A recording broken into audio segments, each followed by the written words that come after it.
Hello friends, मैं नरेश आप सभी का फिर से स्वागत करता हूं आपके अपने यूट्यूब चैनल रीजनिंग विद प्रसानी सर चैनल में। फ्रेंड्स, 1 तारीख को आपका एग्जाम है, बट प्रैक्टिस आप अभी भी करते रहिए क्योंकि रीजनिंग के इसके 10 से 12 क्वेश्चन आपके आएंगे।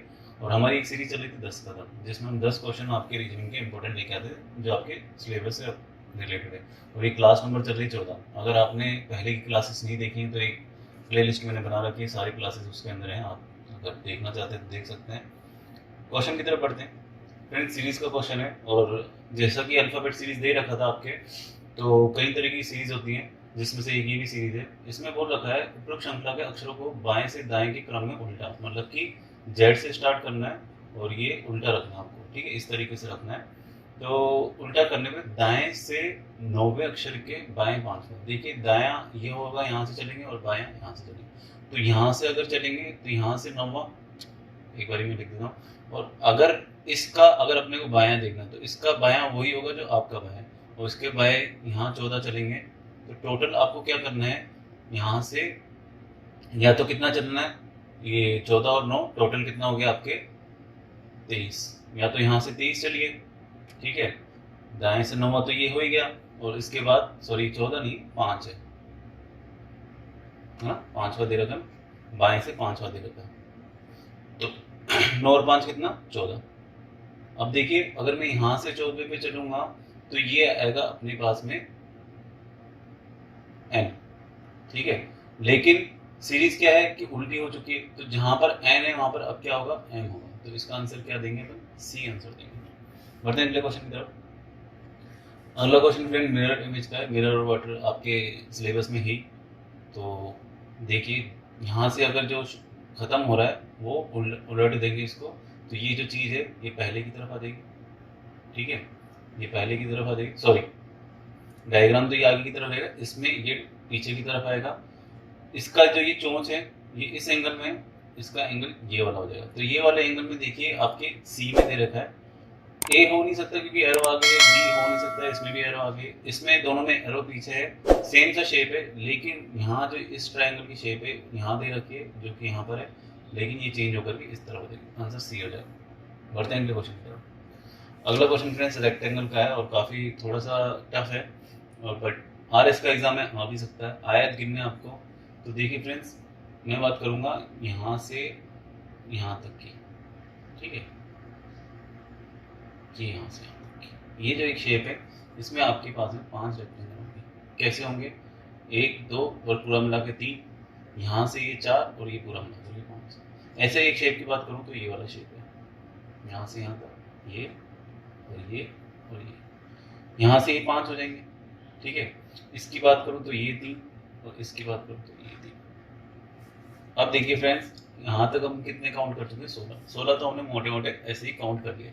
अब जो मिला करके हम नहीं काउंट कर पाए उनको काउंट करना है। जैसे कि इसको और इसको मिला करके मैं काउंट नहीं कर पाया, तो एक तो ये हो गया, ठीक है। अगर मैं बात करूं इस पूरे की, तो एक ये काउंट नहीं हुआ, और इधर से यहाँ से लेकर के यहाँ तक की 2 ये काउंट नहीं हुआ, 2 ये हो गए। तो 3 मैं यहाँ लिखता जाता हूँ जिससे कंफ्यूजन ना हो, ठीक है।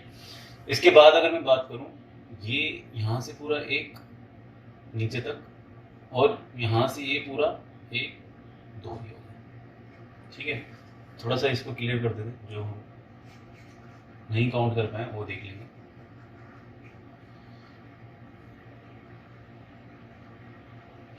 बात करते हैं फ्रेंड्स इस वाले ट्रायंगल, सॉरी रेक्टेंगल की। ये वाला रेक्टेंगल अपन ने नहीं गिना, एक ये हो गया। और अगर ये यहाँ से यहाँ तक जाएंगे ना, क्योंकि अपन ने क्या यहाँ तक का ही काउंट किया था जो कि 5 से इधर तक गए भी थे अपन। तो एक ये हो, 2 ये हो गए मेरे पास में। और अब बात करें पूरे एक इसकी, पूरा ये हो गया, एक ये हो गया। अब देखिए टोटल कीजिए, 5 और 3 8, 8 और 16 24, 24 इसका सही आंसर हो जाएगा, ना इससे ज़्यादा ना इससे कम है। बढ़ते हैं अगले क्वेश्चन। देखिए जहाँ तक ट्रिक लग सकती है वहाँ तक मैं आपको ट्रिक बताऊंगा, जहाँ पे नहीं है वहाँ पे आपको ऐसे मिला मिला करके ही जोड़ने पड़ेंगे, और कोई इसका मेथड है नहीं। अगला क्वेश्चन फ्रेंड्स सिलोजिज्म का है। एनालिटिकल रीजनिंग आपकी टॉपिक है, उसमें एक क्वेश्चन ये भी आएगा, टॉपिक है सॉरी। इसमें क्या बोल रहा है कि सभी दीवार घड़ियां, जो कि वॉल क्लॉक है, वॉल क्लॉक में इसको कर देता हूँ, इसको पेन से थोड़ा कम कर देता हूँ। वॉल क्लॉक है, सभी वॉल क्लॉक क्या है, एनालॉग है, इसको आपने एनालॉग बना दिया। इसके बाद बात करते हैं ऑल रिस्ट वॉच और डिजिटल। रिस्ट वॉच जो है वो है डिजिटल।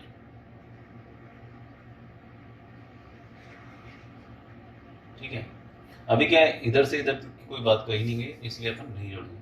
सभी एनालॉग क्या है, डिजिटल है। तो ये जो सभी एनालॉग है ना, ये इसके अंदर आएंगे। ठीक है, ये पूरा डिजिटल का एक, यहाँ से थोड़ा सा मैं मिटा देता हूँ जिससे क्लियर करूँगा। ठीक है, ये पूरा एक डिजिटल का हो जाएगा। अब बात करते हैं अपने कॉन्क्लूजन की। सभी दीवार घड़ियाँ डिजिटल हैं। देखिए, दीवार घड़ियाँ क्या एनालॉग है, और एनालॉग क्या है, पूरा डिजिटल है। तो ये वाला तो सही रहेगा।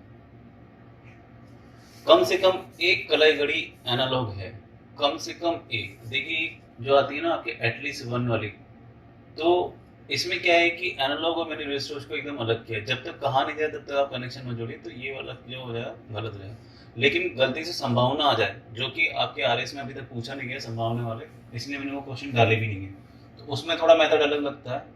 अगर आगे अपन इस टॉपिक को पढ़ेंगे तो मैं उसमें हर टाइप के क्वेश्चन कवर कर दूंगा। अभी के लिए कम से कम बोला गया, जब तक कोई कनेक्शन नहीं आपको दूर ही रखना है। रजिस्टर्स का एनालॉग का कोई कनेक्शन है नहीं। ठीक है, तो कम से कम जो पार्ट है वो अलग ही रहेगा। डिजिटल हो सकते हैं लेकिन रजिस्टर्स नहीं हो सकते, तो ओनली फर्स्ट से इसका जाएगा। बढ़ते हैं अगले क्वेश्चन की तरफ। अगले क्वेश्चन में फ्रेंड्स देखिए क्या बोल रहा है कि ये एलआर से रिलेटेड है और कथन और निष्कर्ष का है। मिक्स में क्वेश्चन चल रहे हैं सारे। तो एक किराएदार अपने पड़ोसी से कहा, आजकल ऊंचे भवनों में भी बहुत सारे मच्छर हैं, ये मेरी नींद में बाधा डाल रहे हैं। किराएदार है और अपने पड़ोसी से बोल रहा है। अब देखिए निष्कर्ष क्या निकलते, मच्छर के कारण किराएदार परेशान है। देखिए, ये मेरी नींद में बाधा डाल रहे हैं, तो मतलब कि परेशान है बंदा, इसलिए ये वाला सही है।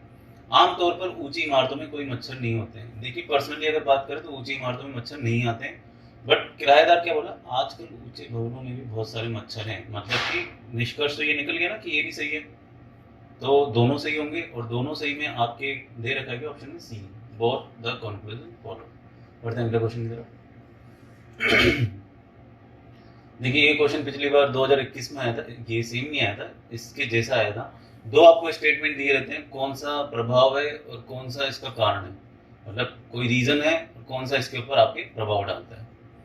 The soldier loaded their guns and headed towards the battlefield. सैनिकों ने अपनी बंदूक में गोलियां भरी और युद्ध के मैदान की ओर चल पड़े।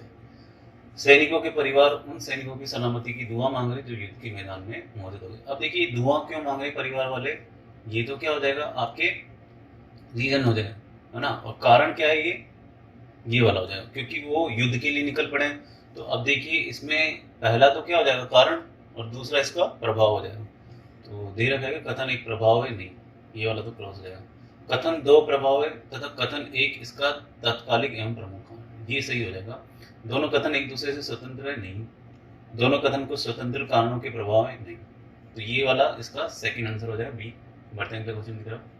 ये फ्रेंड्स थोड़ा साइंस से रिलेटेड है। अगर आपने आरएस की तैयारी की, साइंस की पढ़ाई होगा आपने, जनरल साइंस, तो आप आसानी से कर पाएंगे। वैसे जो रीजनिंग होती है आपकी पर्सनल लाइफ से रिलेट नहीं करती है, नहीं किसी सब्जेक्ट्स में। कथन है और धारणाएं दे रखी है, आपको देखना है कि ये धारणाएं रिलेट कर रही है कि नहीं कर रही। क्वेश्चन में दे रखा है सभी जीव जंतु, पौधे और जानवर पारिस्थितिकी तंत्र और जैव विविधता के अंग हैं। ये सभी सम्मिलित रूप से पर्यावरण के संरक्षण में योगदान देते हैं। अब देखिए धारणा की तरफ बात करते हैं। पारिस्थितिकी तंत्र क्या होता है, आपके इकोसिस्टम, और क्या दे रखा है, जैव विविधता, बायोडाइवर्सिटी। तो इनके बारे में बात हो रही है। अब धारणा क्या बोल रहा है, भवनों अथवा सड़कों के निर्माण के समय आसपास के वृक्षों की रक्षा कर पर्यावरण को निर्मित अथवा संरक्षित करना है। तो ये वाला क्रॉस हो जाएगा। क्या है कि भवनें और सड़क तो जहाँ पे बननी है वो तो बनेंगी। इसमें क्या होता है कि ऐसी जगह पे जहाँ जगह खाली, आप वृक्ष को अधिक से अधिक वृक्षारोपण करके आप पर्यावरण को बचा सकते हैं। तो ये वाला तो गलत हो सकता है। जैव विविधता की सुरक्षा सतत विकास का मुख्य लक्ष्य होना चाहिए। जैव विविधता की सुरक्षा सतत विकास का मुख्य लक्ष्य होना चाहिए। पृथ्वी पर मौजूद प्रत्येक प्राणी का जीवन ऊर्जा के प्रवाह। खाद्य श्रृंखला, खाद्य श्रृंखला चलती है, क्रॉस वो आता है ना, घास होती है, उसको उसने मेंढक ने खाया, ऐसा कुछ आता है साइंस का।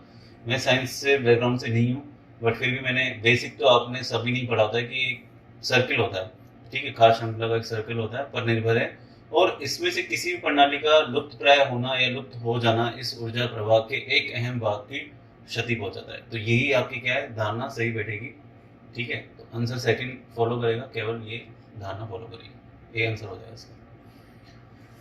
फ्रेंड्स, ये भी श्रृंखला का है, मैंने कहा था हर तरह की श्रृंखला होती है और उनमें से एक ही श्रृंखला भी है। निम्नलिखित अक्षर श्रृंखला के अक्षर युग्म जे के एल इस प्रकार कितनी बार आते हैं जिसके बाद अक्षर एन आता है। तो जे के एल को फोकस करना है आपको।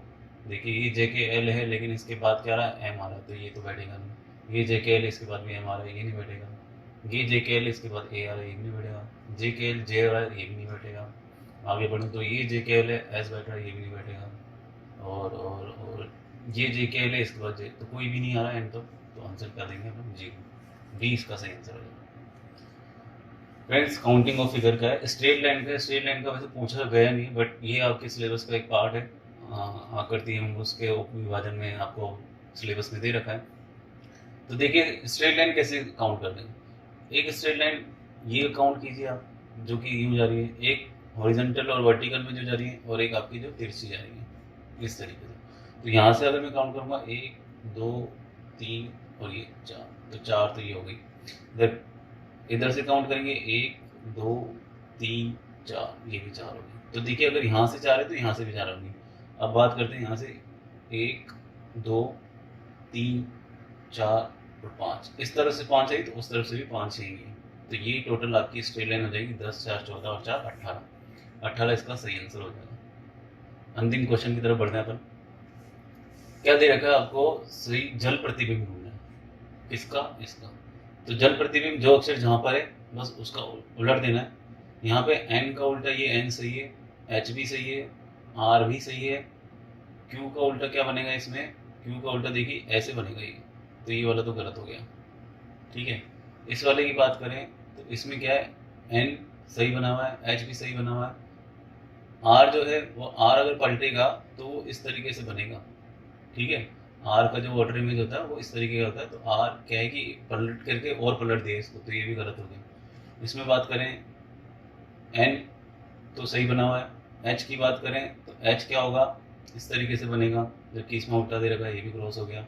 जो सही एकदम बैठा है वो डी आंसर बैठेगा। जाहिर सी बात है 3 तो गलत हो ही गए, तो यही आंसर होगा और आप इसको मैच कर सकते हैं, यही सही होगा। तो फ्रेंड्स, ये क्वेश्चन सीरीज यहाँ पे खत्म होती है। अगर आपको ये सीरीज अच्छी लग रही है तो इसे लाइक कर दीजिए और ज़्यादा से ज़्यादा शेयर कर दीजिए। काफ़ी टाइम में वीडियोस आ रहे हैं क्योंकि सेटअप की मेरे पास थोड़ी सी कमी है, बट अब कंटिन्यूसली कोशिश करेंगे आपके पास रेगुलरली वीडियो आते रहें इस चैनल पर।